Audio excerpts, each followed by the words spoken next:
ഇന്നത്തെ നമ്മുടെ വിഷയം അഡോൾസെന്റ് സൈക്കോളജി എന്നുള്ളതാണ്. ഏകദേശം 25 മിനിറ്റ് സമയം നമുക്കുള്ളൂ. കാരണം 12:15 ഇന്ന് ഉച്ചയ്ക്ക് പ്രയർ പ്രധാനമായിട്ടുള്ള ദിവസം. അതുകൊണ്ട് 12:15 തീരും.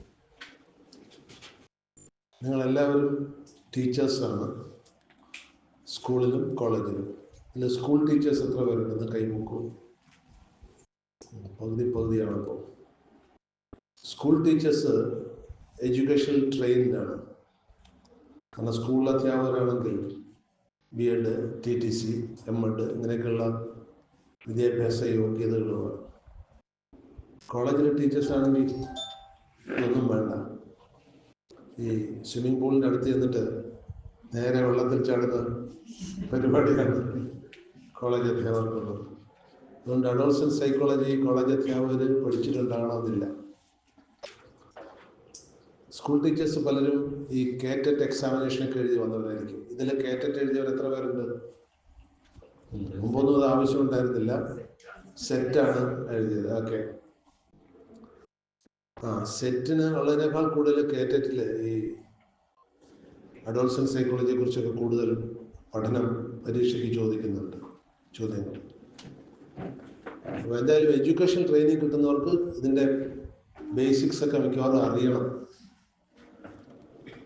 കോളേജ് അധ്യാപകർ വല്ല ഷോർട്ട് ടൈം പ്രോഗ്രാമിനും ട്രെയിനിങ്ങിനും ഒക്കെ പോയിട്ടുണ്ടെങ്കിൽ മാത്രമേ ഇത് പഠിച്ചിട്ടുണ്ടാകൂ. അല്ലെങ്കിൽ ഇത് എഞ്ചിനീയറിംഗ് കോളേജിലൊക്കെ സ്റ്റുഡൻറ് സൈക്കോളജി പഠിച്ചിട്ട് വരുന്ന അധ്യാപകരൊക്കെ വളരെ അപൂർവമാണ്. ഇവിടെയുള്ള അധ്യാപകർ എത്ര പേര് പഠിച്ചിട്ടുണ്ടെന്ന് എനിക്കറിയില്ല എഞ്ചിനീയറിംഗ് കോളേജിൽ. എന്തായാലും നമുക്ക് നോക്കാം ഏതൊക്കെ കാര്യങ്ങൾ നമുക്ക് ഗ്രാഹ്യമുണ്ട്, ഗ്രാഹ്യമില്ല എന്നുള്ള കാര്യം നോക്കാം. നിങ്ങൾ ഈ നെറ്റ്ഫ്ലിക്സ് ഒക്കെ കാണാറുണ്ടോ? നെറ്റ്ഫ്ലിക്സ് കാണുന്നവരൊന്ന് കൈവക്കിക്കേ, എത്ര പേരുണ്ടെന്ന്. 3-1 ഉള്ളൂ. കുഴപ്പമില്ല, അതൊരു കുറവൊന്നുമല്ല, ചോദിച്ചു എന്ന് പറഞ്ഞു. ഈ വർഷം നെറ്റ്ഫ്ലിക്സിൽ വന്ന വളരെ പ്രചണ്ഡമായ ഒരു സീരിയല് അഡോൾസെൻസ് എന്നായിരുന്നു എൻ്റെ പേര്. ഫിലിപ്പ് സംവിധാനം ചെയ്ത അഡോൾസെൻസ് സീരിയൽ കണ്ട ആരെങ്കിലും ഈ കൂട്ടത്തിലുണ്ടോ? ഒന്ന്. അത് വർക്ക് സീനാണ്. അതിൻ്റെ കഥ 13 വയസ്സുകാരനായ ഒരു സ്കൂൾ കുട്ടി, അവൻ്റെ പേര് ജാമി എന്നാണ്. ജാമി അവൻ്റെ ക്ലാസ്സിൽ പഠിക്കുന്ന ഒരു പെൺകുട്ടിയെ കൊല ചെയ്യുന്നു. അപ്പോൾ സ്വാഭാവികമായിട്ടും സർക്കാർ ഇടപെടും, എൻക്വയറി വെക്കും. അതിന് പ്രത്യേകമായിട്ടൊരു കൗൺസിലർക്കും ഒരു ഡിറ്റക്റ്റീവിനും ചാർജ് കൊടുക്കുന്നു. ഈ കൗൺസിലറും ഡിറ്റക്റ്റീവും കുറേ കഷ്ടപ്പെട്ടിട്ടും എന്തിനാണ് ഈ കുട്ടി അവൻ്റെ ക്ലാസ്സിൽ പഠിക്കുന്ന പെൺകുട്ടിയെ കൊന്നത് എന്ന് മനസ്സിലാകുന്നില്ല. അപ്പോൾ ഈ എൻക്വയറി നടന്നുകൊണ്ടിരിക്കുന്ന സമയത്ത് ഒരു ദിവസം ഈ ഡിറ്റക്റ്റീവിൻ്റെ മകൻ അവൻ്റെ അച്ഛനോട് ചോദിക്കുന്നു, അച്ഛ എൻക്വയറിയൊക്കെ എന്തായി? അപ്പോൾ അച്ഛൻ പറയുന്നു, ഒന്നും ആയിട്ടില്ല. അപ്പോൾ ഈ കുട്ടി പറയുന്നു, അത് നിങ്ങളാരും കണ്ടുപിടിക്കാൻ പോകുന്നില്ല. അപ്പോൾ അച്ഛൻ സ്വാഭാവികമായിട്ട് ചോദിക്കുന്നു, അതെന്താ ഞങ്ങൾ കണ്ടുപിടിക്കില്ല എന്ന് പറയുന്നത്? അത് നിങ്ങൾക്കൊന്നും മനസ്സിലാവില്ല. അപ്പോൾ അച്ഛന് കൗതുകമായി. ഈ കുട്ടി, അവൻ്റെ പ്രായമുള്ള കുട്ടി പറയുന്നു, നിങ്ങൾക്കൊന്നും അത് മനസ്സിലാവില്ലെന്ന്. അപ്പോൾ ഈ അച്ഛൻ കുട്ടിയോട് വീണ്ടും കുത്തി ചോദിക്കുന്നു. അപ്പോൾ കുട്ടി പറയുന്നു, അവൻ അവളെ കൊന്നത് സൈബർ ബുള്ളിങ്ങിനാണ്. അപ്പോൾ ഈ പിതാവിന് മനസ്സിലാവുന്നില്ല, ഈ കുട്ടി എന്ത് സൈബർ ബുള്ളിങ്. അങ്ങനെ അന്വേഷിച്ച് ചെല്ലുമ്പോഴാണ് മനസ്സിലാകുന്നത്, ഈ 13-കാരനായ കുട്ടി ഇടയ്ക്കിടയ്ക്ക് പല സോഷ്യൽ മീഡിയയിലും പലതും പോസ്റ്റ് ചെയ്യും. ഇതിൻ്റെയൊക്കെ അടി വന്നിട്ട് പെൺകുട്ടി ചില വേർഡ്സും ഇമോജീസും ഒക്കെ പോസ്റ്റ് ചെയ്യും. ഈ പോസ്റ്റ് ചെയ്യുന്ന ഇമോജീസൊക്കെ ബുള്ളിങ് ഇമോജീസാണ്. അതായത് അവനെ ഷെയിം ചെയ്തിട്ടുള്ള ഇമോജീസാണ്. അത് നമുക്ക് മനസ്സിലാവില്ല, കുട്ടികൾക്ക് മനസ്സിലാവും. Bullying emojis 100 കണക്കുന്നുണ്ട്. ഞാനൊരു ദിവസം നെറ്റിൽ പോയിട്ട് ഇമോജീസ് കുറെ പഠിക്കാൻ തുടങ്ങി. ഒരു 10-20 എണ്ണം തലയിൽ കയറി, അപ്പോഴത്തേക്ക് വിട്ടുപോകണം. നിങ്ങളൊന്ന് നെറ്റിൽ നോക്കൂ, 1000കണക്കിന് ഇമോജീസ് ഉണ്ട്. ഈ വട്ടമുഖത്തില് ഒരു മൂക്കും ഒരു വായും വരച്ചുകൊണ്ടുള്ള ഇമോജീസ് തന്നെ ഡസൻ കണക്കിനുണ്ട്. അതില് ഈ വാഴയുടെ ഭാഗത്ത് ഒരു വരയുള്ളതോ വളഞ്ഞതുള്ളതോ മേളോട്ട് വളഞ്ഞതോ ഒക്കെ അർത്ഥം വേറെയാണ്. നിങ്ങൾക്കറിയോ? ആർക്കെങ്കിലും ഇതൊക്കെ അറിയില്ല? വളരെ കാലം മുമ്പ് ഒരിക്കൽ, ഇപ്പോഴൊന്നുമല്ല, ഒരിക്കൽ എന്തോ ഒരു പോസ്റ്റ് ഞാൻ വാട്സാപ്പിൽ ഇട്ടപ്പോൾ ഒരു പെൺകുട്ടി ഉടനെ അതിൻ്റെ താഴെ ഒരു ലവ് സിമ്പിൾ റിപ്ലൈ ചെയ്തു. ഇപ്പോഴൊന്നുമല്ല, ഇറങ്ങിയ കാലത്ത്, ഈ സിമ്പിൾ ഇറങ്ങിയ കാലത്താണ്. ഞാൻ ഞെട്ടിപ്പോയി. ഇതെന്താ ഇങ്ങനൊരു സിമ്പിൾ കുട്ടിയിട്ട്? ഇപ്പൊ നിങ്ങളാരും ഞെട്ടില്ല. എന്താ കാരണം? നിങ്ങൾ എന്തിട്ടാലും അതിൻ്റെ കീഴിൽ ലവ് സിമ്പിൾസ് വരും. ലവ് സിമ്പിൾസ്, കിസ് സിമ്പിൾസ്, അങ്ങനെ ഒരുപാട് സിമ്പിൾസ് ഉണ്ട്. എന്നുവെച്ചാൽ അതൊരു ആക്സെപ്റ്റഡ് നോ ആയി മാറി എന്നുള്ളതാണ്. അതുപോലെ ഈ ബുള്ളിങ് ഇമോജീസ് കുട്ടികളുടെ ഇടയിൽ വളരെ പ്രചാരത്തിലുണ്ട്. അപ്പോൾ ഡിറ്റക്റ്റീവ് അപ്പോഴാണ് ഇത് പഠിച്ചു തുടങ്ങിയത്. എന്തൊക്കെ ഇമോജീസ് ആണ് ഈ കുട്ടി ഇട്ടിരിക്കുന്നത്. സോഷ്യൽ മീഡിയയിലെ അത് നമുക്ക് എപ്പോൾ വേണമെങ്കിലും ആക്സസ് ചെയ്യാം. നിങ്ങൾ വിചാരിക്കും നിങ്ങൾ സോഷ്യൽ മീഡിയയിൽ പോസ്റ്റ് ചെയ്യുന്ന കാര്യങ്ങളൊക്കെ വളരെ സേഫാണ്. നിങ്ങൾ ആർക്കെങ്കിലും വളരെ സ്വകാര്യമായിട്ട് അയക്കുന്ന മെസ്സേജസ് ഉൾപ്പെടെ റിട്രീവ് ചെയ്യാൻ സെക്കൻഡ്സ് മതി. ഒന്നും സേഫ് അല്ല. ഇപ്പോൾ മെസ്സഞ്ചർ ആണെങ്കിലും വാട്സാപ്പ് ആണെങ്കിലും FB ആണെങ്കിലും ഇൻസ്റ്റ ആണെങ്കിലും ഇമെയിൽ ആണെങ്കിലും ഒന്നും സേഫ് അല്ല. എല്ലാം ഗവൺമെൻറ് ഏജൻസീസിന് അവൈലബിൾ ആണ്. വ്യക്തികൾക്ക് കിട്ടില്ല. നിങ്ങൾ ചോദിച്ചാൽ വാട്സാപ്പും ഫേസ്ബുക്കും ഒന്നും മെസ്സേജസ് റിട്രീവ് ചെയ്ത് തരില്ല. പക്ഷേ ഗവൺമെൻറ് ഒരു ബന്ധു സൈബർ ക്രൈം ഡിപ്പാർട്ട്മെൻറ്റിൽ വർക്ക് ചെയ്യുന്നുണ്ടായിരുന്നു.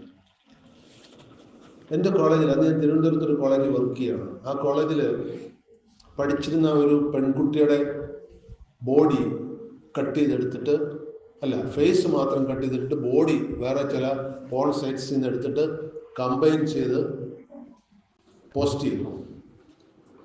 അപ്പോൾ ഇത് പോസ്റ്റ് പുറത്ത് വന്ന് സോഷ്യൽ മീഡിയ വന്നപ്പോൾ ഗൾഫിൽ വർക്ക് ചെയ്യുന്ന ഒരു പൂർവ്വ വിദ്യാർത്ഥി വിളിച്ചു, സാറേ കോളേജിലെ ഒരു കുട്ടിയുടെ ഇങ്ങനെ ഡീഫൈം ചെയ്ത ഫോട്ടോസ് നെറ്റിൽ സ്പ്രെഡ് ചെയ്യുന്നുണ്ട്, സാർ ഒന്ന് നോക്കുമെന്ന് ചോദിച്ചു. സാമ്പിൾ എനിക്ക് അയച്ചു തന്നു, ലിങ്ക് അയച്ചു തന്നു.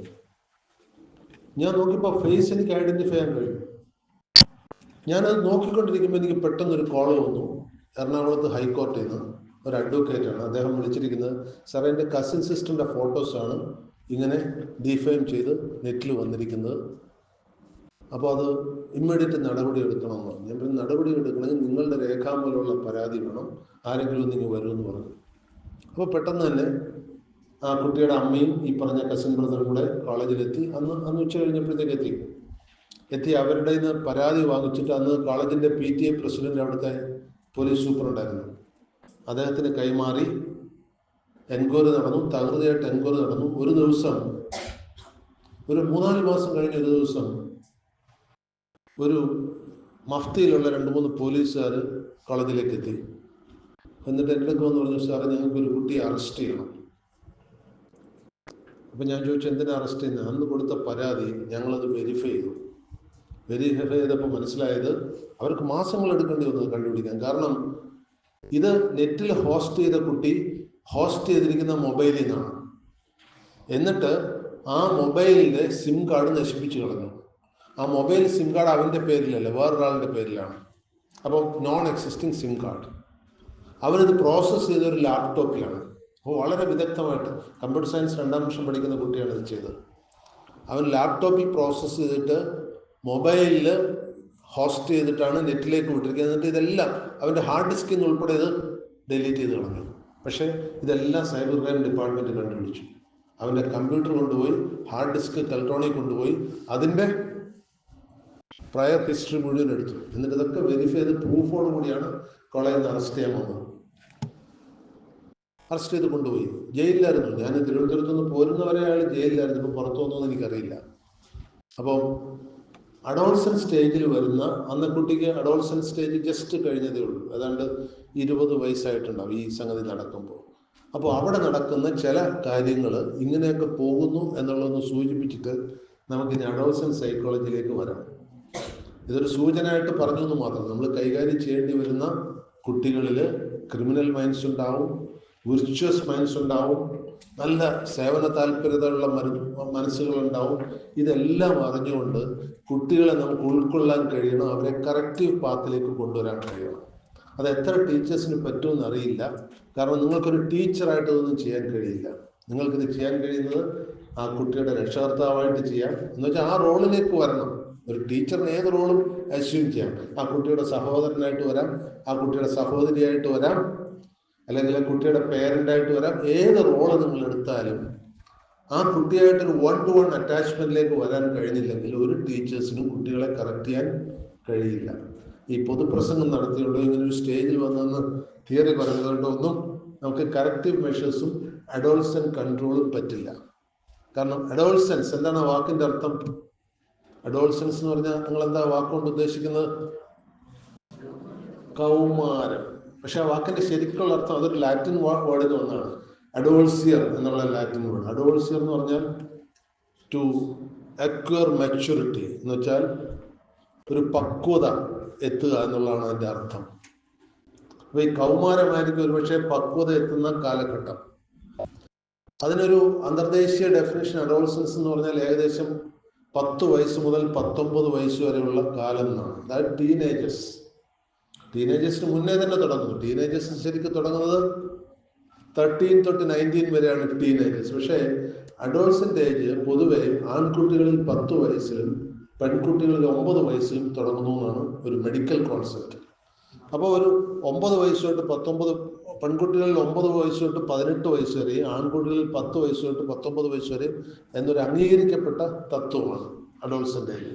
ഈ ഏജിൽ ഒരുപാട് പ്രശ്നങ്ങൾ ഉണ്ടാകുന്നുണ്ട്. അപ്പോൾ ഈ കുട്ടികളെ നമുക്ക് നിയന്ത്രിക്കാൻ അറിയണമെങ്കിൽ, അവരെ നമുക്ക് നമ്മുടെ പരിധിയിൽ നിർത്താൻ അറിയണമെങ്കിൽ നമുക്കും ഇതിനെക്കുറിച്ചുള്ളൊരു ബോധം ഉണ്ടാകണം. അതുകൊണ്ടാണ് ഈ ടീച്ചേഴ്സ് ട്രെയിനിങ് പ്രോഗ്രാംസിലൊക്കെ അഡോൾസൻസ് ഒരു ചർച്ചാ വിഷയമാകുന്നത്. എൻ്റെ ഒരു പഴയ അനുഭവത്തിൽ ഞാൻ പറയാം, നിങ്ങൾക്കത് ഉൾക്കൊള്ളാൻ ചിലപ്പോൾ കഴിഞ്ഞേക്കും. ഒരു എഞ്ചിനീയറിംഗ് വിദ്യാർത്ഥിയായിരുന്നു എൻ്റെ ഈ കഥയിലെ നായകൻ. ഒരു എഞ്ചിനീയറിംഗ് വിദ്യാർത്ഥി. ഞാൻ പ്രിൻസിപ്പലായിരുന്ന കോളേജിലെ ഒരു വിദ്യാർത്ഥിയായിരുന്നു. ഒരു ദിവസം ക്ലാസ്സിലെ 2 പെൺകുട്ടികൾ എന്നോട് വന്നിട്ട് പറഞ്ഞു, സാർ, ഒരു ആൺകുട്ടി മദ്യപിച്ചിട്ടാണ് വന്നിരിക്കുന്നത്, അവന് ഡ്രഗ്സും അടിച്ചിട്ടുണ്ടോ സംശയം, നല്ല സ്മെല്ലും ഉണ്ടെന്ന് പറഞ്ഞു. ഇതൊരു പോയിന്റാണ് കേട്ടോ. ഇങ്ങനെയുള്ള കാര്യങ്ങൾ ഏറ്റവും കൃത്യമായിട്ട് കണ്ടുപിടിച്ച് പറയാൻ കഴിവുള്ള ഒരു പെൺകുട്ടികളാണ്, ആൺകുട്ടികളല്ല. അതൊരു പ്രത്യേക കഴിവാണ്. അപ്പൊ ഞാൻ ഉടനെ ആ പയ്യനെ വിളിപ്പിച്ചിട്ട് ചോദിച്ചു, മദ്യപിച്ചിട്ടുണ്ടോ എന്ന് ചോദിച്ചു. ഉണ്ട് സർ. ഡ്രഗ്സ് അടിച്ചിട്ടുണ്ടോ എന്ന് ചോദിച്ചു. ഡ്രഗ്സ് അടിച്ചിട്ടില്ല സർ, കഞ്ചാവേ കഴിച്ചിട്ടുള്ളൂ. ഡ്രഗ്സ് അല്ലാതെ കേട്ടോ, രണ്ടും വ്യത്യാസമാണ്. ഡ്രഗ്സ് എന്ന് പറയുന്നത് തീയാണ്, കഞ്ചാവൊക്കെ വെറും ചൂടാണ്. എന്നുവെച്ചാൽ ഒരു താരതമ്യം പറഞ്ഞു എന്ന് മാത്രം. ഡ്രഗ്സ് ആണ് അഡിക്റ്റഡ് ആവും. കഞ്ചാവിന് അഡിക്ഷൻ ഉണ്ട്. കഞ്ചാവ് എന്ന് പറഞ്ഞാൽ കന്നാബിസ് ചെടിയിൽ നിന്നുണ്ടാക്കുന്ന ഒരു ചെടിയുടെ ഡെറിവേറ്റീവാണ്. അതുകൊണ്ട് അത് അത്ര ദുരന്തമല്ല. മറ്റേ ഡ്രഗ്സ് എന്നൊക്കെ പറഞ്ഞാൽ കെമിക്കലാണ്. ഇപ്പൊ LSD, പിന്നെന്താണ് നിങ്ങളിപ്പം MDMA എന്ന് പറയുന്നത് മെത്തിലിൻ കോമ്പൗണ്ടാണ്. ബേസിക്കലി മെത്തിലിൻ ഡയോക്സി കോമ്പൗണ്ടാണ്. ഇതൊക്കെ പ്യുവർ കെമിക്കൽസ് ആണ്. കഞ്ചാവ് പ്യുവർ കെമിക്കൽ അല്ല, അതൊരു ഓർഗാനിക് ഒറിജിൻ ആയതുകൊണ്ട് അത്ര റിസ്ക് ഇല്ല എന്ന് പറഞ്ഞു. അപ്പോൾ ആ കുട്ടി പറഞ്ഞത് കറക്റ്റാണ്. അയാൾ ഡ്രഗ്സ് അടിച്ചിട്ടില്ല, കഞ്ചാവ് കഴിച്ചിട്ടുണ്ട്. അപ്പോൾ ഞാൻ ചോദിച്ചത് എങ്ങനെ സംഭവിച്ചു? കാരണം ആ ക്യാമ്പസ്, ഞാൻ ഈ വർക്ക് ചെയ്യുന്ന ക്യാമ്പസ് ഒരു വലിയ ക്യാമ്പസാണ്, 10-800 ഏക്കറുള്ള ഒരു ക്യാമ്പസ്. അവിടുന്ന് പുറത്ത് പോകണമെങ്കിൽ തന്നെ കിലോമീറ്റർ കണക്കിന് പോയാലേ ഒരു കടയിലേക്ക് എത്താൻ പറ്റുള്ളൂ.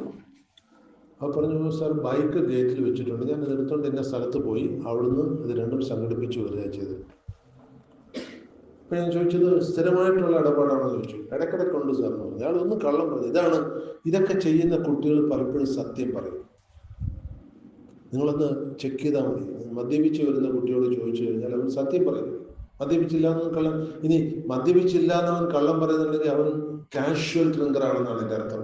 സ്ഥിരമായിട്ട് മദ്യപിക്കാറില്ല. സ്ഥിരമായിട്ട് അവൻ മദ്യപിക്കുന്നുണ്ടെങ്കിൽ he will admit it. അപ്പോൾ ഈ കുട്ടി ഇതെല്ലാം പറഞ്ഞപ്പോൾ എനിക്കൊരു കൗതുകമായി. ഞാനിപ്പോൾ കുട്ടിയോട് ചോദിച്ചു, എന്തിനാണ് ഇത് ചെയ്യുന്നത്? അപ്പോൾ അവൻ പറയാണ്, എൻ്റെ കണ്ടീഷൻ അങ്ങനെയാണ് സാർ. ഞാൻ ചോദിച്ചു, എന്താ കണ്ടീഷൻ? എൻ്റെ അച്ഛൻ റിട്ടയർ ചെയ്ത് വീട്ടിലുണ്ട്, അമ്മ റെയിൽവേയിലെ ഒരു ഉദ്യോഗസ്ഥയാണ്, ഒരു TTI ആണ്. TTIs വളരെ കുറവാണ്, അതിലൊരു TTI ആണ്. എൻ്റെ അച്ഛനും അമ്മയും തമ്മിൽ മിണ്ടാറില്ല സാർ. അപ്പോൾ ഞാൻ ചോദിച്ചാൽ അതെന്താ? അത് അച്ഛൻ മറ്റ് സ്ഥലങ്ങളിലായിരുന്നു ജോലി ചെയ്യുന്നത്. റിട്ടയർ ചെയ്ത് വീട്ടിൽ വന്നതിന് ശേഷം ഇവർ തമ്മിൽ കലഹമുണ്ടായി. അമ്മ ഇങ്ങനെ എന്നും മൂവിങ് ആയതുകൊണ്ട് അച്ഛന് ഭയങ്കര സംശയമാണ്. വേണ്ടാത്തൊക്കെ പറഞ്ഞു തുടങ്ങി. രണ്ടുപേരും തമ്മിൽ കലഹമായി. ഇപ്പോൾ അവർ ടോക്കിംഗ് ടേംസിലല്ല. അപ്പോൾ ഞാൻ ചോദിച്ചു, നിങ്ങളെങ്ങനെയാണ്? മോനും അച്ഛനും അമ്മയായിട്ട് എങ്ങനെയാണ്? അപ്പോൾ ആ കുട്ടി പറഞ്ഞത്, അച്ഛനിപ്പോൾ ആരോടെ സംസാരിക്കുന്നില്ല, വീട്ടിൽ ആരോടെ സംസാരിക്കുന്നില്ല. അച്ഛൻ നിശബ്ദനായിട്ട് വീട്ടിലിരിക്കുകയുള്ളൂ, ഭക്ഷണമൊക്കെ എടുത്ത് കഴിച്ചുകൊണ്ട് മിണ്ടാതിരിക്കുകയുള്ളൂ, ഒരാളോട് സംസാരിക്കുന്നില്ല. അപ്പോൾ വീട്ടിൽ ആരൊക്കെ ഉള്ളത്? വേറെ വീട്ടിൽ പിന്നുള്ളത് ഞാനാണ്. പിന്നെ എൻ്റെ സഹോദരി, മൂത്ത സഹോദരി ബാംഗ്ലൂരിൽ എന്തോ ഒരു സ്പെഷ്യൽ കോഴ്സിന് പോയിരിക്കുകയാണ്. അപ്പോൾ വീട്ടിൽ ഞാനുണ്ട്. എന്നോട് അച്ഛൻ സംസാരിക്കാറില്ല, അമ്മയോടെ സംസാരിക്കാറില്ല, ഞങ്ങളുടെ ആരുടെയും കാര്യമൊന്നും അന്വേഷിക്കാറില്ല. കോളേജിൽ പോയെന്നോ കോളേജിൽ നിന്ന് വന്നോ ഒന്നും അന്വേഷിക്കാറില്ല. അമ്മയും വീട്ടിലുണ്ടാകാറില്ല. അമ്മ പലപ്പോഴും ഓട്ട് ടൈമിലാണ്. നിങ്ങൾക്കറിയാം, TTAക്ക് പലപ്പോഴും 12 മണി വരെയൊക്കെയാണ്. ഇപ്പം എന്നെക്കുറിച്ച് അന്വേഷിക്കാൻ ആരുമില്ല സാർ. ഞാൻ മദ്യപിച്ചാലും കഞ്ചാവ് വലിച്ചാലും ഒന്നും ആർക്കും അന്വേഷിക്കാൻ പോലും സമയമില്ല. അപ്പം എനിക്ക് മുമ്പ് കൂട്ടുകാരൊക്കെ ഉണ്ടായിരുന്നു. ഇപ്പോൾ കൂട്ടുകാരൊന്നുമില്ല. എനിക്ക് ഫ്രീ ടൈം കിട്ടുമ്പോൾ വീട്ടിൽ കൊണ്ടുവച്ച് മദ്യപിക്കാറുണ്ടോ എന്ന് ഞാൻ ചോദിച്ചു. അതും ചെയ്യാറുണ്ട് സാർ. കാരണം ഞാൻ വീട്ടിൽ കൊണ്ടുവച്ച് മദ്യപിച്ചാലും ആരും അറിയാൻ പോകുന്നില്ല. ഇതാണ് സ്ഥിതി. അപ്പൊ ഞാൻ ചോദിച്ചു, ഇതിൽ ആരെയാണ് ഇഷ്ടം? അച്ഛനെയാണോ അമ്മയാണോ സഹോദരിയാണോ? അപ്പൊ പറഞ്ഞു, അച്ഛനെ അമ്മയെ എനിക്ക് ഇഷ്ടമല്ല, അവരോട് മിണ്ടാൻ കൂടി എനിക്ക് താല്പര്യമില്ല. അപ്പൊ ഈ ചിലവൊക്കെ തരുന്ന ആരാണ്? ഫീസ് അടയ്ക്കുന്നത് അതൊക്കെ അമ്മ ചെയ്തോളൂ, അമ്മയാണ് ചെയ്തുകൊണ്ടിരിക്കുന്നത്. പക്ഷെ എനിക്ക് അവരോടൊന്നും മിണ്ടാൻ താല്പര്യമില്ല. അപ്പൊ സഹോദരിയായിട്ട് എങ്ങനെ? എൻ്റെ മൂത്ത സിസ്റ്ററാണ്, അവൾ എന്നെക്കാൾ 2 വയസ്സ് മൂത്താണ്. പക്ഷെ ഞങ്ങൾ തമ്മിൽ എല്ലാ കാര്യങ്ങളും ഷെയർ ചെയ്യും സാർ. കാരണം ഞങ്ങൾക്ക് 2 പേർക്കും അങ്ങോട്ടും ഇങ്ങോട്ടും ഭയങ്കര ഇഷ്ടമാണ്, വേറെ ആരും ഇഷ്ടമല്ല എന്ന് പറഞ്ഞു. അപ്പം ഞാൻ കുട്ടിയുടെ റെക്കോർഡ്സ് ഉടൻ ഡിപ്പാർട്ട്മെൻറ്റിൽ നിർമ്മിച്ചു. റെക്കോർഡ്സ് എടുത്ത് നോക്കുമ്പോൾ ഈ കുട്ടി എഴുതിയ പരീക്ഷയൊക്കെ പാസ്സായിട്ടുണ്ട്, എഴുതാത്ത പരീക്ഷകൾ കൂടുതലൊന്നും. എൻ്റെ അർത്ഥം എന്താ? Is basically intelligent. അത് നോക്കിയ ഉടനെ എനിക്ക് മനസ്സിലായി, ഇയാളെ കറക്റ്റ് ചെയ്യാൻ പറ്റുന്നതായിരിക്കും എന്ന് മനസ്സിലായി. സാധാരണ ഇതിൽ നമ്മൾ മദ്യപിച്ച് കഞ്ചാവ് അടിച്ചൊരു കുട്ടി കോളേജിൽ വന്ന് എന്താ ചെയ്യുക? As A principal, immediate suspension, may be it may end up even dismissal. ഇതൊക്കെ സംഭവിക്കാം. ഒരു പ്രിൻസിപ്പലും ഇങ്ങനെ അയാളുടെ ജാതകം നോക്കാൻ പോകുമെന്ന് എനിക്ക് അറിയില്ല. പക്ഷെ എനിക്ക് എന്തുകൊണ്ടോ അങ്ങനെ ഒരു പ്രേരണയൊന്നും ഉണ്ടായതുകൊണ്ട് ചെയ്തതാണ്. അപ്പോൾ ഞാൻ റെക്കോർഡ്സ് നോക്കിയിട്ട് പറഞ്ഞു, ഇയാൾ പരീക്ഷ എഴുതിയതൊക്കെ പാസ്സായിരിക്കുന്നില്ല. അത് സാർ, ഞാൻ പഠിക്കുമ്പോൾ ഞാൻ വളരെ ഏകാഗ്രമായിട്ടിരുന്ന് പഠിക്കും, അതുകൊണ്ട് ഞാൻ പാസ്സാകാറുണ്ടെന്ന് പറഞ്ഞു. അപ്പോൾ തന്നെ ഞാൻ അയാളോട് പറഞ്ഞു, സിസ്റ്ററിൻ്റെ നമ്പർ ഒന്ന് എനിക്ക് തരുമെന്ന് പറഞ്ഞു. അവിടെ വെച്ച് തന്നെ ഞാൻ അയാളുടെ മുന്നിൽ വെച്ച് തന്നെ സിസ്റ്ററെ വിളിച്ചു. അപ്പോൾ ആ കുട്ടി ബാംഗ്ലൂരിലാണ്, എന്തോ ഒരു ഹയർ സ്റ്റഡീസിന് താൽക്കാലികമായിട്ട് എന്തോ പോയിരിക്കണം. അപ്പോൾ ഞാൻ കുട്ടിയോട് ചോദിച്ചു, കുറച്ചുനാൾ വീട്ടിൽ വന്ന് നിൽക്കാൻ പറ്റുമോ എന്ന് ചോദിച്ചു. അപ്പോൾ കുട്ടി എന്തൊക്കെ എക്സ്ക്യൂസസ് ഒക്കെ പറഞ്ഞു. ഞാൻ പറഞ്ഞു, ഒരു ആളിനെ രക്ഷപ്പെടുത്താൻ വേണ്ടിയാണ്, നിങ്ങളുടെ അനുജനെ രക്ഷപ്പെടുത്താൻ വേണ്ടിയാണ്, എൻ്റെ ആവശ്യത്തിന് വേണ്ടിയല്ല. വീട്ടിൽ വന്ന് നിൽക്കാൻ ബുദ്ധിമുട്ടുണ്ടോ എന്ന് ചോദിച്ചു. അപ്പം എൻ്റെ കോഴ്സ് വേണമെങ്കിൽ ഞാൻ കുറച്ച് എക്സ്റ്റെൻഡ് ചെയ്യാം സാർ. എന്തോ ഒരു ചെറിയ കോഴ്സാണ്, എക്സ്റ്റെൻഡ് ചെയ്തിട്ട് ഞാൻ വീട്ടിൽ വന്ന് നിൽക്കാമെന്ന് പറഞ്ഞു. ആ കുട്ടി നാട്ടിൽ വന്നു. ഈ മൂത്ത കുട്ടി വന്നു, അവൻ്റെ കൂടെ അവിടെ നിന്നു. അടുത്ത പരീക്ഷയിലും അതിൻ്റെ അടുത്ത പരീക്ഷയിലുമായിട്ട് ഞാൻ വിളിക്കുന്ന സമയത്ത് അവൻ S7 ആയിരുന്നു. S8 പരീക്ഷ കഴിയുന്നവരെ ഈ സിസ്റ്റർ കൂടെ നിന്നു. അവൻ നല്ല മാർക്കിൽ പാസ്സായി.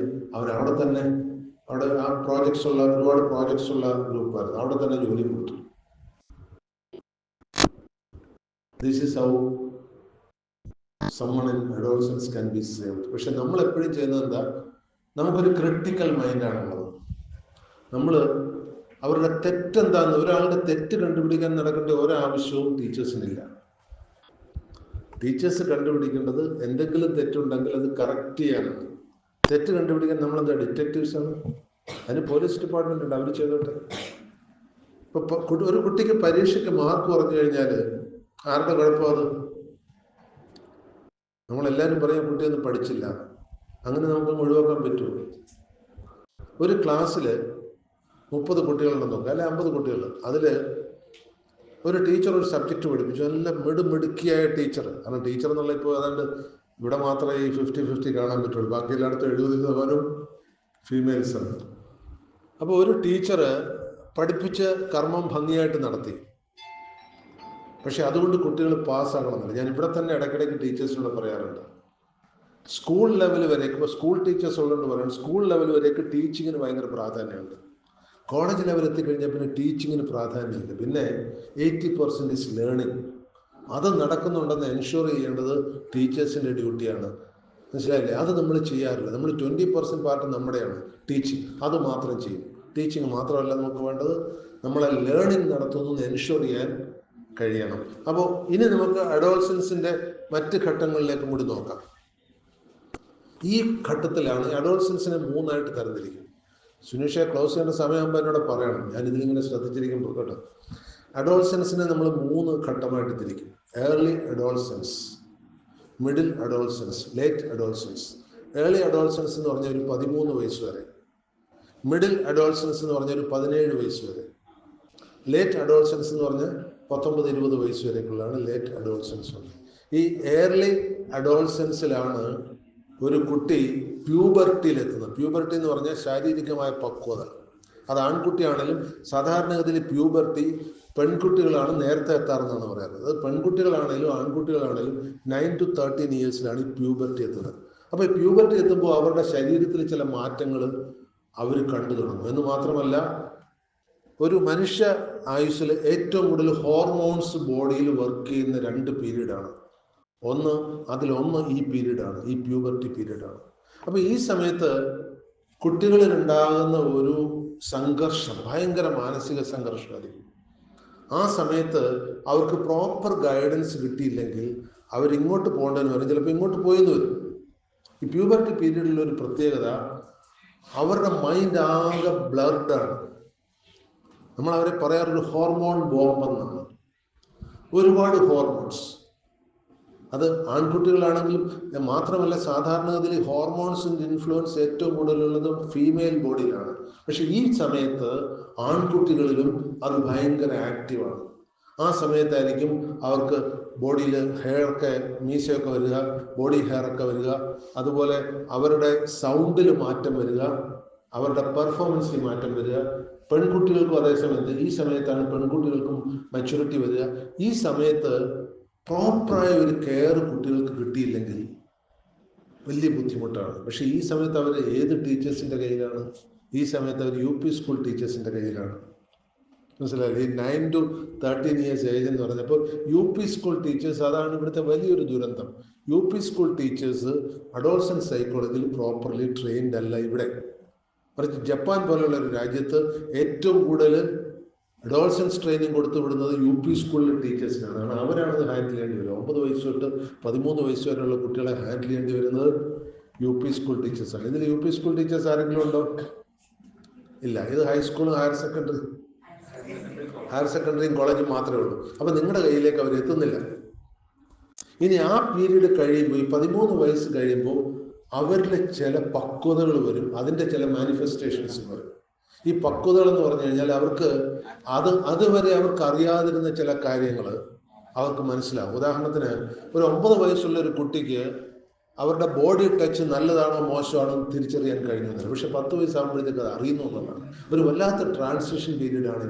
അത് പെൺകുട്ടികൾക്ക് മാത്രമല്ല, ആൺകുട്ടികൾക്കും അതൊരു വലിയ ട്രാൻസിഷൻ പീരീഡാണ്. അപ്പോൾ ഈ അഡോൾസെന്റ് പീരീഡിലെ സെക്കൻഡ് ഹാഫ് എത്തുമ്പോഴത്തേക്ക് അവർ കുറച്ച് മോൾഡഡ് ആയി കഴിഞ്ഞു. തേർഡ് പാർട്ട് എത്തുമ്പോഴത്തേക്ക് പിന്നെ അവരിൽ ഉണ്ടാകുന്നത് ഹൈ ഒബ്സർവേഷൻസ് ആണ്. അവർ ആളുകളെ നോക്കി തുടങ്ങും. ഏറ്റവും കൂടുതൽ ആളുകളെ ശ്രദ്ധിക്കാൻ തുടങ്ങുന്നത് ഒരു 16-17 വയസ്സായതിനു ശേഷമാണ്. മറ്റുള്ളവരുടെ ബിഹേവിയർ എങ്ങനെയാണ്, അതുവരെയൊക്കെ ഒരു മറ്റുള്ളവരെ കുറിച്ച് അത്ര കൺസേൺഡ് അല്ല. ഇമിറ്റേറ്റ് ചെയ്യാൻ ശ്രമിക്കും. ഉദാഹരണത്തിന്, നഴ്സറി സ്കൂളിലുള്ള കുട്ടികളാണ് ഏറ്റവും കൂടുതൽ ഇമിറ്റേറ്റ് ചെയ്യാൻ ശ്രമിക്കുക. അവരാരെയാണ് ഇമിറ്റേറ്റ് ചെയ്യുന്നത് അറിയാമോ? നഴ്സറി സ്കൂളിലുള്ള കുട്ടികൾ ഇമിറ്റേറ്റ് ചെയ്യുന്ന പേരൻസിനെ അല്ല, അവർ ടീച്ചേഴ്സിനാണ് ഇമിറ്റേറ്റ് ചെയ്യുക. അതുകൊണ്ടാണ് അഡ്വാൻസ്ഡ് കൺട്രീസിലൊക്കെ നഴ്സറി സ്കൂളിൽ പോകുന്നത് പോസ്റ്റ് ഗ്രാജുവേറ്റ് ടീച്ചേഴ്സ് ആയിരിക്കും. അത്ര ക്വാളിഫൈഡ് ആയിട്ടുള്ളവരെ അവിടെ വിടാറുള്ളൂ. കാരണം കുട്ടികളുടെ the making of the student happens at the nursery level. പല വികസന രാജ്യങ്ങളിലും കോളേജ് അധ്യാപകർക്ക് കൊടുക്കുന്ന ശമ്പളം തന്നെയാണ് നഴ്സറി സ്കൂൾ ടീച്ചേഴ്സിന് കൊടുത്തുകൊണ്ടിരിക്കുന്നത്. അപ്പോൾ ഈ ഒരു പീരീഡ് കഴിയുമ്പോഴത്തേക്ക് തേർഡ് സ്റ്റേജ് ആകുമ്പോഴത്തേക്ക്, അതായത് elderly adolescence period or senior adolescence period ആകുമ്പോഴത്തേക്ക് അവരുടെ പേഴ്സണാലിറ്റി ട്രേറ്റ്സ് ഫോം ചെയ്ത് കഴിയുകയാണ്. എന്താണ് ഈ പേഴ്സണാലിറ്റി ട്രേറ്റ്സ്? സൈക്കോളജിയിൽ ഒരു പ്രധാനപ്പെട്ട ഭാഗമാണ് ഈ പേഴ്സണാലിറ്റി ട്രേറ്റ്സ്. നിങ്ങൾക്ക് നിങ്ങളുടെ ട്രേറ്റ് അറിയുമെന്ന് എനിക്കറിയില്ല. എന്നോട് ആരെങ്കിലും എൻ്റെ പേഴ്സണാലിറ്റി ട്രേറ്റ് ചോദിച്ചു കഴിഞ്ഞാൽ ആൽഫ വിത്ത് സിഗ്മ എന്ന് പറയാറുണ്ട്. ഞാൻ എന്നെക്കുറിച്ച് തന്നെ പഠിച്ചു വെച്ചിരിക്കുന്ന പേഴ്സണാലിറ്റി ട്രേറ്റ് ആണ്. നിങ്ങൾക്ക് ഓരോരുത്തർക്കും ആ ട്രേറ്റ്സ് ഉണ്ടാവും. പേഴ്സണാലിറ്റി ട്രേറ്റ്സിനെ നമ്മൾ പൊതുവെ 6 തരത്തിലാണ് പറയാറ്: alpha, beta, gamma, delta, sigma, omega.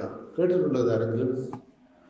നിങ്ങളുടെ പേഴ്സണാലിറ്റി ട്രേറ്റ് ഏതാണെന്ന് അറിയുന്ന ആരെങ്കിലും ഇതിലുണ്ടോ? അവനവൻ്റെ പേഴ്സണാലിറ്റി ട്രേറ്റ് നമ്മളത് ഇവാലുവേറ്റ് ചെയ്യണം. നമ്മൾ ആദ്യം നമ്മുടെ പേഴ്സണാലിറ്റി ട്രേറ്റ് ആണ് ഇവാലുവേറ്റ് ചെയ്യേണ്ടത്. ഈ ട്രേറ്റ്സ് അറിയുന്നവർ എത്ര പേരുണ്ട്? ആൽഫ, ബീറ്റ, അല്ലെ സിഗ്മ എന്നൊക്കെ അറിയുന്നവർ 3-4 പേര്, 4-5 പേരുണ്ട്. ഓക്കെ, മറ്റുള്ളവരോട് അറിഞ്ഞിരിക്കണം. അറ്റ്ലീസ്റ്റ് ഈ സെഷൻ കഴിഞ്ഞ് പോകുമ്പോൾ ഇത്രയെങ്കിലും നമുക്ക് അറിഞ്ഞിട്ട് പോകാം, നമ്മുടെ ട്രേറ്റ് ഏതാണെന്നെങ്കിലും ഒന്ന് പഠിച്ചു വെച്ചിട്ട് പോകാം. ആൽഫ ട്രേറ്റ്സ് ഭയങ്കര അട്രാക്റ്റീവ് ആയിട്ടുള്ള ഒരു ട്രേറ്റ് ആണ്. ആൽഫ എന്ന് പറഞ്ഞു കഴിഞ്ഞാൽ ദി ബെസ്റ്റ് പേഴ്സണാലിറ്റി ട്രേറ്റ് എന്നാണ് പറയുന്നത്. അവർ ഹൈലി അട്രാക്റ്റീവ് ആയിരിക്കും, ഹൈലി വിസിബിൾ ആയിരിക്കും. അട്രാക്റ്റീവ് എന്ന് പറഞ്ഞാൽ കാണാൻ സൗന്ദര്യം എന്നല്ല, അവരുടെ ഇൻട്രാക്ഷൻസ് ഹൈലി വിസിബിൾ ആയിരിക്കും. അവരുടെ പ്രസൻസ് എവിടെ ഉണ്ടെങ്കിലും ആളുകൾ അറിഞ്ഞിരിക്കും. ഹൈലി ഡിസേർഡ് ക്യാരക്ടറാണ് അവർ. മറ്റുള്ളവർക്കൊക്കെ അവരോട് അറ്റാച്ച് ചെയ്യാൻ തോന്നും. മനസ്സിലായല്ലേ? ഹൈലി എക്സ്പ്രസീവ് ആണ്, നോൺ ഹർട്ടിങ് ആണ്, അവരാരെയും ഹർട്ട് ചെയ്യില്ല. മനസ്സിലായല്ലേ? ഈ alpha males and alpha females എന്ന് 2 കാറ്റഗറി ഉണ്ട്. ഈ ആൽഫ മെയിൽസിനോട് ഒരിക്കൽ ഇടപഴകുന്നവരൊക്കെ തന്നെ വീണ്ടും വീണ്ടും അവരോട് ഇടപഴകാൻ ഇഷ്ടപ്പെടും. ഇതുപോലെ തന്നെയാണ് ആൽഫ ഫീമെയിൽസ്. അവർക്കുള്ള they are very highly attractive. നല്ല കാലിബർ അവർക്കുണ്ടാവും. അവരുടെ കാണാനുള്ള ഭംഗിയെ ഞാനിതിൽ അറ്റാച്ച് ചെയ്യുന്നില്ല. ഇനി കാണാൻ ഭംഗി കുറവാണെങ്കിലും അവർ വെൽ ഡ്രസ്ഡും വെൽ മേക്കപ്പ് ചെയ്തവരായിരിക്കും. എന്നുവെച്ചാൽ അവർക്ക് തന്നെ അതിൻ്റെ ഇമ്പോർട്ടൻസ് അറിയാം എന്നുള്ളതാണ്. ഇപ്പോൾ കാണാൻ അത്ര ബൈ നേച്ചർ കാണാൻ ഭംഗിയില്ലെങ്കിലും മനസ്സിലായി. അപ്പോൾ ബെസ്റ്റ് പേഴ്സണാലിറ്റി ട്രേറ്റ് ഏതാണ്? Alpha trait. അത് കഴിഞ്ഞാൽ ബീറ്റ ട്രേറ്റ് എന്ന് പറഞ്ഞു കഴിഞ്ഞാൽ സബ്മിസീവ് ആണ്. ഏറ്റവും ബെസ്റ്റ് സപ്പോർട്ടേഴ്സ് അവരാണെന്ന് പറയുന്നത്. അവർ ആൽഫയെ പോലെ അധികാരം അവർക്ക് താല്പര്യമില്ല. ആൽഫയ്ക്ക് അധികാരം താല്പര്യമുണ്ട്. ആൽഫയ്ക്ക് അധികാരം, അതോറിറ്റി, പവർ, അട്രാക്ഷൻ ഇതെല്ലാം താല്പര്യമുള്ളവരാണ്. പക്ഷേ ദേ don't won't misuse against people. അതാണ് അവരുടെ പ്രത്യേകത. അവരങ്ങനെ ഓവർ മിസ്യൂസ് ചെയ്യാറില്ല. പക്ഷേ അവർ ഇന്നറായിട്ട് എല്ലാവരും വാച്ച് ചെയ്യുന്നുണ്ടാകും. They don't want anybody to overtake them. അവരെല്ലാം ക്ലോസ് ആയിട്ട് ഒബ്സർവ് ചെയ്യും. അതാണ് ആൽഫ ട്രേറ്റ്സ്. ഇനി ബീറ്റ ട്രേറ്റ് എന്ന് പറഞ്ഞാൽ ഈ ഫീമെയിൽസിൽ ഏറ്റവും കൂടുതൽ കാണുന്ന ഒരു ട്രേറ്റ് ബീറ്റ ആണ്. പൊതുവെ ആൽഫ നോക്കുമ്പോൾ ആൽഫ മെയിൽസ് ആണ് കൂടുതൽ ആൽഫ ഫീമെയിൽസിനേക്കാൾ. ബീറ്റ ട്രേറ്റ് എന്ന് പറഞ്ഞാൽ ഹൈലി സപ്പോർട്ടീവ് ആണ്. ഒഫൻസീവ് ഒന്നുമല്ല, ഹൈലി സപ്പോർട്ടീവ് ആണ്. അപ്പോൾ ആൽഫ മെയിൽസ് അല്ലെ ആൽഫ ഫീമെയിൽസിൻ്റെ കൂടെ ഏറ്റവും കൂടുതൽ അറ്റാച്ച് ചെയ്ത് കാണുന്നത് ബീറ്റ ട്രേറ്റ്സ് ഉള്ളവരെയാണ്. എന്താ കാര്യം? ഒരു ആൽഫയുടെ കൂടെ ബീറ്റയ്ക്ക് നന്നായി ഒട്ടിച്ചേരാൻ പറ്റും. ഇനി അടുത്തത്, ഞാനിതിൽ വിശദമായിട്ട് ഇതിനെക്കുറിച്ചൊക്കെ ഒരുപാട് ഡീറ്റെയിൽസ് ഉണ്ട്, അതിലേക്ക് പോകുന്നില്ല. ഇതെല്ലാം കഴിയുമ്പോൾ നിങ്ങളുടെ ട്രേറ്റ് ഏതാണെന്ന് നിങ്ങൾ തീരുമാനിക്കണം. ഇവിടെ വെച്ച് പബ്ലിക്കായിട്ട് പറയണ്ട. അടുത്തത് ഗാമ ട്രേറ്റ്സ് ആണ്. ഗാമ ട്രേറ്റ്സ് എന്ന് പറഞ്ഞു കഴിഞ്ഞാൽ അവർക്ക് എന്തെങ്കിലുമൊക്കെ കാര്യങ്ങൾ ചെയ്യണമെന്നുണ്ട്, പക്ഷെ ഓവർ എക്സെർട്ട് ചെയ്യാനൊന്നും അവർ തയ്യാറല്ല. മനസ്സിലായല്ലേ? Gamma traits. ഇനി ഗാമ ട്രേറ്റ്സിനുള്ളൊരു പ്രത്യേകത, അവർ പലപ്പോഴും അവരുടെ ഇന്നർ നേച്ചർ ഐഡന്റിഫൈ ചെയ്യും. പക്ഷെ അത് അങ്ങോട്ട് ഓസ്റ്റൻസിബിൾ ആക്കാൻ, എന്നുവെച്ചാൽ നാട്ടുകാരുടെ മുന്നിൽ ഞാൻ ഇങ്ങനെ ഒരാളാണെന്ന് പ്രദർശിപ്പിക്കാനുള്ള താല്പര്യം അവർക്ക് ഉണ്ടാവില്ല. ഇത്ര വിട്രോൺ ടൈപ്പ് ആയിരിക്കും. മനസ്സിലായല്ലേ? അതാണ് 3ാമത്തെ കാറ്റഗറി. 4ാമത്തെ കാറ്റഗറി ഡെൽറ്റ ടൈപ്പ്. അവർ പൊതുവെ ഇത്തിരി ഒഴിഞ്ഞു മാറുന്നവരായിരിക്കും. ഇൻട്രോവേർട്സ് അധികവും ഡെൽറ്റ ടൈപ്പ് ആവും. അവർക്ക് ആൾക്കൂട്ടത്തിൽ കൂടാൻ വലിയ താല്പര്യമില്ല. അത്യാവശ്യം ഇത്തിരി മടിയുണ്ടാവും. ഓൺ രീതികൾ അവർക്കുണ്ടാവും. നമ്മുടേതായ രീതികളിൽ വിട്ടിട്ട് ആ കംഫർട്ട് സോൺ വിട്ടിട്ട് അധികം കളിക്കാനൊന്നും അവർ തയ്യാറാവില്ല. ഇനി അടുത്ത കാറ്റഗറി സിഗ്മ കാറ്റഗറിയാണ്. സിഗ്മ കാറ്റഗറി എന്ന് വെച്ചാൽ ഹൈലി എനർജറ്റിക് ആണ്, ഹൈലി എക്സ്പ്ലോസീവ് ആണ്, ഹൈലി അൺപ്രഡിക്റ്റബിൾ ആണ്. അവരുടെ സ്വഭാവം പ്രെഡിക്റ്റ് ചെയ്യാൻ പറ്റില്ല. മനസ്സിലായല്ലേ? അവർക്ക് ആരെയും പേടിയില്ല. They are not afraid of anything or anyone. അതാണ് സിഗ്മ ക്യാരക്ടർ. അതിൽ ഏറ്റവും ഡേഞ്ചറസ് ആയിട്ട് പറയുന്നത് സിഗ്മ ഫീമെയിൽസ് ആണ്, സിഗ്മ മെയിൽസിനേക്കാൾ. കാര്യം മനസ്സിലായല്ലേ? ഈ പെണ്ണൊരുമ്പെട്ടാലെന്നൊരു ചൊല്ലില്ലേ, അതാണ് സിഗ്മ ഫീമെയിൽസ്. അവരെ കൺട്രോൾ ചെയ്യാൻ വലിയ ബുദ്ധിമുട്ടാണ്. അങ്ങനെ നിങ്ങൾക്ക് തന്നെ ഇപ്പൊ നിങ്ങളെ നിർവചിക്കാൻ കഴിയും. അടുത്ത് വരുന്ന ഒമേഗയാണ്. ഒമേഗ എന്ന് പറഞ്ഞു കഴിഞ്ഞാൽ ഒരു സോസോ മട്ടിൽ, ഒരു തണുപ്പം മട്ടിൽ പോകുന്ന ഒരു പേഴ്സണാലിറ്റിയാണ് ഒമേഗ. അവരിൽ നിങ്ങൾ ഓവർ എക്സ്പെക്ടേഷൻ ഒന്നും വേണ്ട. പക്ഷേ അവരെങ്ങനെയൊക്കെ കഴിഞ്ഞുകൂടും. പഴയൊരു ചൊല്ലുണ്ടല്ലോ, വാകേറി തമ്പുരാൻ എറണം കൽപ്പിച്ചിട്ടുണ്ടെന്ന് പറഞ്ഞ പോലെ അവർ കഴിഞ്ഞു കൂടിക്കൊള്ളും. ഈ 6 പേഴ്സണാലിറ്റി ട്രേറ്റ്സ്, അതിൻ്റെ ഡൊമിനൻസ് ഒരാളിൽ വരുന്നത് എപ്പോഴാണ്? ഈ ലേറ്റ് അഡോളസൻസ് പീരീഡിലാണ്. നിങ്ങൾക്ക് അവരിൽ നിന്ന് മനസ്സിലാക്കാൻ കഴിയും. ഇത് ട്രെയിൻഡ് ആയിട്ടുള്ളൊരു സൈക്കോളജിസ്റ്റിന് ഒരാളിൻ്റെ ഇപ്പം നിങ്ങളുമായിട്ടൊരു 10 മിനിറ്റ് സംസാരിച്ചു കഴിഞ്ഞാൽ നിങ്ങളുടെ പേഴ്സണാലിറ്റി ട്രേറ്റ് എനിക്ക് മനസ്സിലാക്കും. 10 മിനിറ്റ് മതി. ഇവിടെ നിങ്ങളുടെ കൂട്ടത്തിൽ അങ്ങനെ 10 മിനിറ്റ് സംസാരിച്ച ആരും ഇല്ലാന്ന് തോന്നുന്നു. അപ്പോൾ ഇവിടെ എനിക്ക് 10 മിനിറ്റ് കൂടുതൽ ഞാൻ സംസാരിച്ചിട്ടുള്ളത് സുനീഷ് ഉണ്ടാകും. ഇപ്പോൾ സുനീഷിൻ്റെ പേഴ്സണാലിറ്റി ട്രേറ്റ് എനിക്കറിയാം, ഞാൻ ഇപ്പോൾ പറയുന്നില്ല, മനസ്സിലായില്ലേ? നിങ്ങൾക്ക് നിങ്ങളുടെ മുന്നിൽ വരുന്ന കുട്ടിയുടെ പേഴ്സണാലിറ്റി ട്രേറ്റ് നിങ്ങൾക്ക് കണ്ടുപിടിക്കാം. മനസ്സിലാകുന്നില്ലേ? ആ പേഴ്സണാലിറ്റി ട്രേറ്റ് അറിഞ്ഞുകൊണ്ട് വേണം നമ്മൾ അവനെ ഡീൽ ചെയ്യാൻ.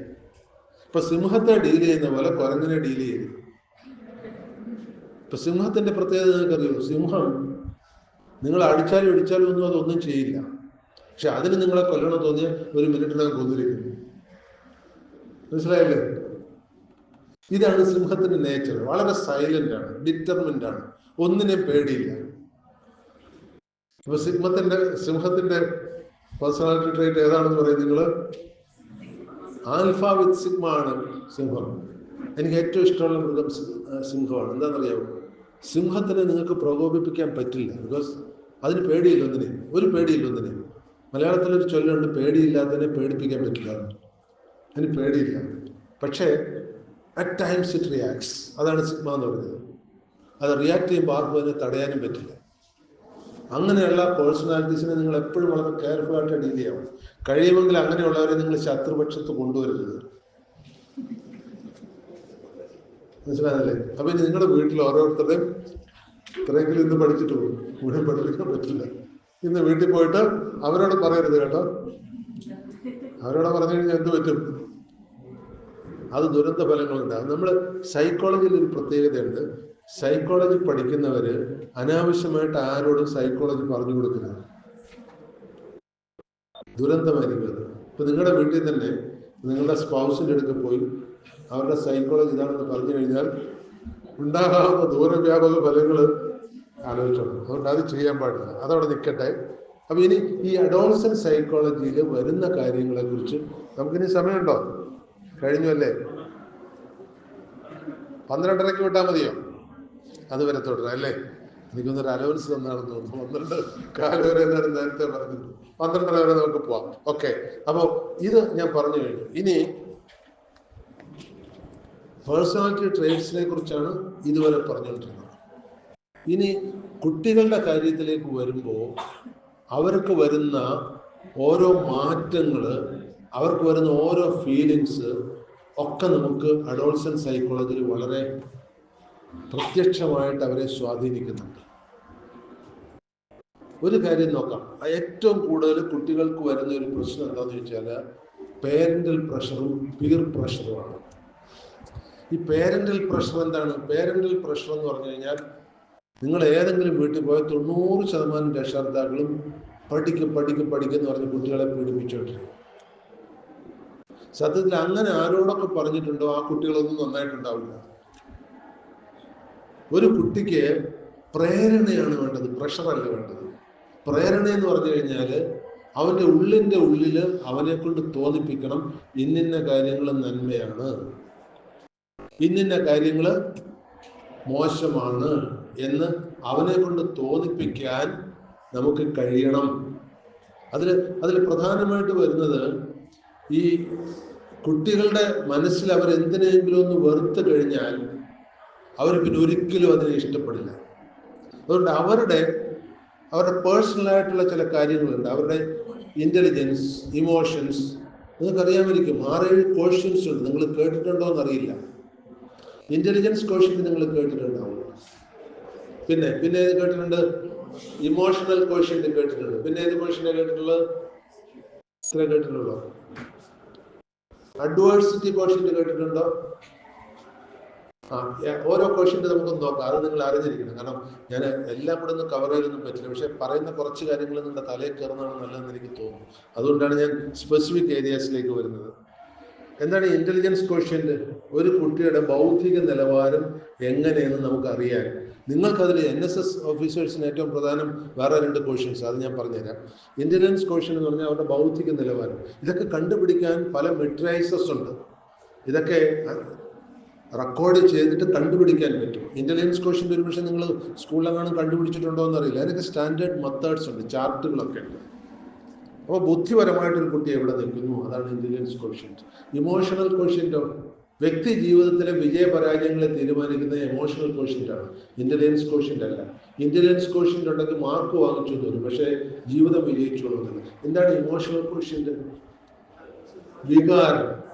അതായത് ഈ വികാരം എന്ന് പറഞ്ഞു കഴിഞ്ഞാൽ അവൻ്റെ ഒരു പ്രകടനപരമായ വികാരം, അത് ഒരുപാട് ഹോർമോൺസ് ഡിപ്പെൻഡൻ്റ് ആണ്. ഈ ഹോർമോൺസിനെ മുഴുവൻ കൺട്രോൾ ചെയ്യുന്ന തലച്ചോറാണ്. തലച്ചോറിനെ മുഴുവൻ കൺട്രോൾ ചെയ്യുന്ന ചിന്തകളാണ്. അപ്പോൾ ഒരുവന്റെ ഇമോഷൻ നിയന്ത്രിക്കപ്പെടുന്നത് അവൻ്റെ ചിന്തകളാലാണ്. മനസ്സിലായില്ലേ? അത് നിങ്ങൾക്ക് വ്യത്യസ്തമായിരിക്കും. അപ്പോൾ ഒരാളിൻ്റെ നിങ്ങൾ കുറച്ചു നേരം സംസാരിച്ചു കഴിഞ്ഞാൽ നിങ്ങൾ വളരെ ഹാപ്പിയാവും. വേറൊരാളുടെ കുറച്ചു നേരം സംസാരിച്ചു കഴിഞ്ഞാൽ അൺഹാപ്പിയാവും. നിങ്ങൾ ഈ കുടുംബത്തിൽ തന്നെ എടുത്തോളൂ. ഇപ്പം ഞാൻ ലാസ്റ്റ് വായിച്ചും കൊണ്ട് ഇറങ്ങുന്നത് why do elderly women hate men എന്നാണ് ഇപ്പോൾ കേട്ടോണ്ടിരിക്കുന്നത്. വയസ്സായ സ്ത്രീകൾ എന്തുകൊണ്ട് അവരുടെ ഭർത്താക്കന്മാരെ വെറുക്കുന്നു അറിഞ്ഞിരിക്കണ്ടേ? അത് കേട്ടോണ്ടിരിക്കുമ്പോഴാണ് എന്നെ സുരേഷ് എന്ന് വിളിച്ചത്. അപ്പോൾ അത് കേട്ടോണ്ടിരുന്നപ്പോൾ എനിക്ക് കുറച്ച് സംശയം വന്നു. ഞാനത് നെറ്റിൽ നോക്കി വെരിഫൈ ചെയ്തുകൊണ്ടിരിക്കുകയാണ്. അതവിടെ നിൽക്കട്ടെ. ഇനി മൂന്നാമത്തെ ക്വസ്റ്റ്യന്റ് നിങ്ങൾ അറിയേണ്ട ഒരു ക്വസ്റ്റ്യന്റ് ആണ് അഡ്വേഴ്സിറ്റി ക്വസ്റ്റ്യന്റ്. എന്താണ് ഈ അഡ്വേഴ്സിറ്റി ക്വസ്റ്റ്യന്റ് എന്ന് പറഞ്ഞു കഴിഞ്ഞാൽ? പ്രതിലോമ ഘട്ടങ്ങളെ എങ്ങനെ നേരിടാൻ കഴിയുന്നു. ജീവിതത്തിൽ ആരൊക്കെ വിജയിച്ചിട്ടുണ്ടോ, അത് ബിസിനസ്സിലാകട്ടെ, പൊളിറ്റിക്സിലാകട്ടെ, അക്കാഡമിക്സിലാകട്ടെ, അവർക്ക് ഏറ്റവും കൂടുതലുള്ള ഒരു ക്വസ്റ്റ്യൻ്റ് ആണ് അഡ്വേഴ്സിറ്റി ക്വസ്റ്റ്യൻസ്. എന്ന് വെച്ചാൽ ചലഞ്ചസ് നേരിടാനുള്ള മാനസികമായ കഴിവ്. അത് അളക്കുന്ന മെത്തേഡിലേക്ക് ഞാനിപ്പോൾ പോകുന്നില്ല. ഇതിനൊക്കെ സ്റ്റാൻഡേർഡ് റേറ്റിംഗ് സിസ്റ്റംസ് ഉണ്ട് കേട്ടോ. ഇനി നിങ്ങളെ ഏറ്റവും കൂടുതൽ പ്രധാനം സോഷ്യൽ ക്വസ്റ്റ്യൻ്റ് ആണ്. NSS പ്രോഗ്രാം ഓഫീസേഴ്സിന് എന്താ കാര്യം? നിങ്ങൾക്ക് ഏറ്റവും കൂടുതൽ ഉപയോഗപ്പെടുത്തേണ്ടി വരുന്ന ക്വസ്റ്റ്യൻ്റ് ആണ്. പൊതുവെ മനുഷ്യർ 3 തരത്തിലുണ്ട്: self centred, enemy centred, social centred. കേട്ടിട്ടുണ്ടോ? എന്താണ് ഈ സെൽഫ് സെൻറ്റേഡ് എന്ന് പറഞ്ഞാൽ? ലോകം ഇടിഞ്ഞു വീണാലും കുഴപ്പമില്ല, ഞാൻ മാത്രം രക്ഷപ്പെടുന്നു. അങ്ങനെ ആയിട്ടുണ്ടതിൽ ഉണ്ടെങ്കിലും പറയില്ല നിനക്കല്ലേ. അടുത്തെന്താണ്? Enemy centred. എനിമി സെൻറ്റേഡ് ഞാൻ ഒരുപാട് പേരെ കാണാറുണ്ട്. ഈ എനിമി സെൻറ്റേഡിനുള്ള ഒരു പ്രത്യേകത, അവരെത്രയും പെട്ടെന്ന് ആളുകളെ ശത്രുക്കളാക്കിക്കൊള്ളും. ഇനി ശത്രുക്കൾ ഇല്ലെങ്കിൽ അവർ നിർമ്മിച്ചോളും. അവരതിന് സ്പെഷ്യലിസ്റ്റാണ്. എനിമീസ് ഇല്ലെങ്കിൽ അവർക്ക് നിലനിൽപ്പില്ല. ഇത് അവരുടെ കുഴപ്പമല്ല. അവർക്ക് ജീവിക്കണമെങ്കിൽ എനിമീസ് ഉണ്ടാകണം. അതിപ്പോൾ അമ്മ ആയിക്കോട്ടെ, മരുമോളായിക്കോട്ടെ, ഭർത്താവായിക്കോട്ടെ, ഭാര്യ ആയിക്കോട്ടെ, അയലത്തുകാരനായിക്കോട്ടെ, they will create an enemy. എന്നാൽ ഇത് രണ്ടും അല്ലാതെ നമുക്ക് വേണ്ടത് സോഷ്യലി സെൻറ്റേഡ്. പണ്ടൊരു കവി എഴുതുണ്ടായി, നന്മകൾ ചെയ്യുവാൻ വേണ്ടി നാടുനീളെ അലയുന്ന നല്ലവരെ കൊണ്ട് ലോകം നിറഞ്ഞുവെങ്കിൽ അവരാണ് സോഷ്യലി സെൻറ്റേഡ്. ഇപ്പോൾ ഐ പ്രസ്യൂം നിങ്ങളെല്ലാം സോഷ്യലി സെൻറ്റേഡ് ആണ്. കാരണം സോഷ്യലി സെൻറ്റേഡ് ആണ്, അല്ലെങ്കിൽ നിങ്ങളൊരു NSS ക്യാമ്പിന് വരില്ല. എന്താ കാര്യം? അവിടെ പോയിട്ട് എനിക്കെന്താ കാര്യം? മനസ്സിലാകുന്നില്ലേ? അപ്പോൾ നിങ്ങൾ സോഷ്യലി സെൻറ്റേഡ് ആവുന്നു 100% ആയിക്കൊള്ളുന്നില്ല. പൊതുവെ ഇങ്ങനെയുള്ള സന്നദ്ധ സംഘടനകളിലൊക്കെ വരുന്നവർ, രാഷ്ട്രീയത്തിൽ വരുന്നവർ രണ്ടും കൂടി ചേർന്നിട്ടുണ്ട്. സെൽഫ് സെൻറ്റേഡും സോഷ്യലി സെൻറ്റേഡും. അവർക്ക് അവനവൻ മെച്ചം ഉണ്ടാകാൻ വേണം, എന്ന സമൂഹം നന്നായിക്കട്ടെ. അത് എഡ്വേർഡ് ഡിബോണോ പറയുന്ന വിൻ വിൻ സിറ്റുവേഷൻ ആണ്. I also win, you also win, what is wrong? ഇതാണ് ആ സിസ്റ്റം. അപ്പോൾ ഈ ഒരു കാറ്റഗറി അതിനാണ്. അപ്പോൾ സോഷ്യൽ കോഷ്യൻ്റ് എന്ന് പറഞ്ഞാൽ ഏറ്റവും കൂടുതൽ സോഷ്യൽ കോഷ്യൻ്റ് ഉള്ളവരാണ് സോഷ്യലി സെൻറ്റേഡ്. മനസ്സിലായില്ലേ? അപ്പോൾ സോഷ്യൽ കോഷ്യൻ്റ് ഞാൻ പറഞ്ഞു കഴിഞ്ഞു. ഇനിയുള്ളത് കോഗ്നിഷൻ കോഷ്യൻ്റ് ആണ്. എന്താണ് ഈ കോഗ്നിഷൻ കോഷ്യൻ്റ് എന്ന് പറഞ്ഞു കഴിഞ്ഞാൽ? കാര്യങ്ങളെ പെട്ടെന്ന് മനസ്സിലാക്കാൻ കഴിയും. ചില ആളുകൾ ഫാസ്റ്റ് ഗ്രാസ്പിംഗ് ആണ്. ഇന്റലിജൻസും കോഗ്നിഷനും രണ്ടും രണ്ടാണ്. ഇന്റലിജൻസ് എന്ന് പറഞ്ഞു കഴിഞ്ഞാൽ ചിന്തകൾ കൊണ്ടുള്ളതാണ്. കോഗ്നിഷൻ എന്ന് പറഞ്ഞാൽ അങ്ങനെയല്ല. ഇപ്പൊ ചില ആളുകൾ ഈ വാല് പൊക്കുമ്പോഴേ അറിയാമെന്ന് പറഞ്ഞ പോലെ നിങ്ങൾ പറഞ്ഞു തുടങ്ങുന്നതിന് അവർക്ക് ക്ലിക്ക് ചെയ്യും. ഞാനിപ്പോൾ ഏറ്റവും കൂടുതൽ കണ്ടിട്ടുള്ള രാഷ്ട്രീയക്കാരിലാണ് ഈ കോഗ്നിഷൻ കോഷ്യൻ്റ് അവർക്ക് വളരെ കൂടുതലാണ്. ഇനി കോൺട്രോവേഴ്സി കോഷ്യൻ്റ് ഉണ്ട്. എന്ന് വെച്ചാൽ അവർക്ക് തമ്മിത്തല്ലുണ്ടാക്കുന്നതിൽ പ്രത്യേകം വൈദഗ്ധ്യം ഉണ്ടാവും. ഈ ക്വസ്റ്റ്യൻസ് ഒക്കെ നമ്മൾ ഓരോ വ്യക്തികളിലുണ്ട്. അപ്പൊ നമ്മൾ ഇപ്പോൾ NSS നിങ്ങളൊരു വോളണ്ടിയറെ തിരഞ്ഞെടുക്കുമ്പോൾ നിങ്ങൾ ഏത് ക്വസ്റ്റ്യൻ്റ് ഉള്ളവരെയാണ് നോക്കേണ്ടത്? IQ ഒരു ആവറേജ് ലെവൽ വേണം, EQ കൂടുതൽ വേണം. ഇല്ലെങ്കിൽ അവരെ നിങ്ങൾ ക്യാമ്പുകളിലൊന്നും കൊണ്ടുപോകാൻ പറ്റില്ല. അവരവിടെ പ്രശ്നം ഉണ്ടാകും, ഭയങ്കര സെൻസിറ്റീവ് ആവും. ഈ EQ കുറവുള്ളവർക്കുള്ളൊരു പ്രത്യേകത എന്താണെന്നറിയാമോ? അവർക്ക് അവരുടേതായ ചില അവരുടെ ഒരു ചുറ്റുവട്ടത്ത് അവരുടേതായ ചില കംഫർട്ടും കൺവീനിയൻസസും ഇല്ലെങ്കിൽ അവർ ഹൈലി ഇറിറ്റേറ്റഡ് ആവും. EQവിൻ്റെ ഒരു ചെറിയ പ്രശ്നം അതാണ്. അവരുടെ ആ ബുദ്ധിക്ക് അതിനപ്പുറത്തേക്ക് ചിന്തിക്കാൻ കഴിഞ്ഞു എന്ന് വരില്ല. അതുകൊണ്ട് എമോഷണൽ ക്വസ്റ്റ്യൻ്റ് നിങ്ങൾ ഒരു പക്ഷേ ചോദിച്ചാൽ ഇതൊക്കെ എവിടെയാണ് ഉപയോഗം വരുന്നത്? ഞാൻ പലപ്പോഴും ഇത് കാണുന്നപ്പോഴാണ് നിങ്ങൾ ജീവിതത്തിലൊരു സഹചാരി, ഒരു പങ്കാളിയെ കണ്ടുപിടിക്കും. അതെങ്കിൽ അവരുടെ പേഴ്സണാലിറ്റി ടൈപ്പും അവരുടെ കോഷ്യൻസും ഒന്ന് കണ്ടുപിടിക്കാമെങ്കിൽ തമ്മിൽ തല്ലി പിരിയുന്നത് ഒഴിവാക്കാൻ പറ്റും. കുട്ടികൾക്ക് പഠിപ്പിച്ചു കൊടുക്കുക, അവർക്കത് മനസ്സിലാകട്ടെ. നമുക്ക് ഒരു വ്യക്തിയെ ഒരളവ് വരെ മനസ്സിലാക്കാൻ കഴിയും. എന്നാൽ ടീച്ചേഴ്സ് എന്നുള്ള നിലയ്ക്ക് നിങ്ങൾക്ക് അതിന്റെ യൂസ് വേറെയാണ്. എന്താണെന്നറിയാമോ? നിങ്ങളുടെ കൂടെ ഇടപഴകുന്ന കുട്ടിയിൽ ഈ ഏത് കോഷ്യന്റ്, നമ്മളെല്ലാവരും ഒരേപോലെ ഒരു കുട്ടി എന്നുള്ള നിലയ്ക്ക് അങ്ങ് പോയി അങ്ങനെയല്ല. ഓരോ സ്റ്റുഡൻറ്റിനെയും അവനെ നമ്മളോട് അറ്റാച്ച് ചെയ്യാൻ പല വഴികളാണ് വേണ്ടത്. അതൊരു ആൺകുട്ടിയാണെങ്കിലും പെൺകുട്ടിയാണെങ്കിലും ചിലരെ ഫ്രണ്ട്സിനെ പോലെ സ്നേഹിക്കണം, ചിലരെ ഇൻസ്ട്രക്ഷൻ കൊടുത്ത് ഒബേ ചെയ്യിക്കണം. അത് ഓരോന്നും ചെയ്യണമെങ്കിൽ അവരുടെ കോഷ്യന്റെ നിലവാരം എങ്ങനെയാണ്, അവരുടെ പേഴ്സണാലിറ്റി ടൈപ്പ് എന്താണെന്ന് നമ്മൾ അറിയണം. ഇനി സമയം ഉണ്ടെങ്കിൽ അടുത്ത ടോപ്പിക് ഓപ്പൺ ചെയ്യും. ഇനി 12:30 നമുക്ക് എപ്പോഴേലും ഭൂമി ഉരുണ്ടതല്ലേ, നമ്മളിനി എവിടെയെങ്കിലും കാണും. ഞാൻ 40-40 കൊല്ലമായിട്ട് NSSന്റെ ക്യാമ്പുകളിൽ പോകാറുണ്ട്. അപ്പോൾ അന്ന് കണ്ടവരെയൊന്നും ഇപ്പോൾ കാണുന്നില്ല. പക്ഷെ ഒരു ഗുണമുണ്ടായി. പിന്നീട് പലയിടത്തും പോകുമ്പോൾ പ്രോഗ്രാം ഓഫീസേഴ്സ് കയറി സ്റ്റേറ്റ് ഓഫീസേഴ്സായിട്ട് മാറുന്ന കാഴ്ചകൾ കാണാറുണ്ട്. അപ്പോൾ നന്ദി കേട്ടിരുന്നതിന്.